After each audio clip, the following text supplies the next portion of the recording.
عرفتوا اللقطه اللي هزاتني انا في الماتش ديال اليوم؟ ماشي هي البيت ديال ابراهيم دياز بوحدو، كاين داك ليسبري اللي كان ديما تنقولوا شي حاجه ناقصه في المنتخب، اللي كانت هو داك الروح، هذاك ليسبري اللي بانت لي ان سيغتان مومون ليكيب ادفيرس راه كانوا عرفتي ديك تري زورغانيزي ديفونسيفمون، ما خلاوش لا فاي، اون اسيي باغ تو لي كوتي، زعما ما كانش شي لعاب كان خصو يكون وما كانش، دونك كنا تو في ما لقيناش الحل. شكون اللي خدا لا ريسبونسابيلتي؟ سي ابراهيم دياز. علاش خص يكون عندك لعابه بحال هذا الكاليبر هذا؟ من بعد ماركا اشنو دار؟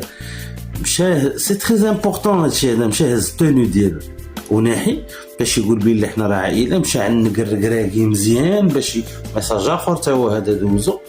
ولكن هذا ماشي هادشي اللي بغيت نهضر عليه الصراحه.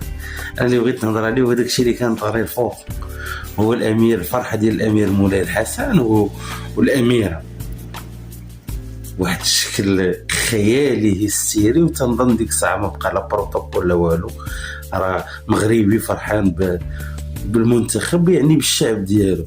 وهذا ميساج واحد تيبين صراحه زعما من القلب من الخاطر، سي كو كاين الناس راه تتبغي المغرب من داك التيران تل القصر. والسلام عليكم.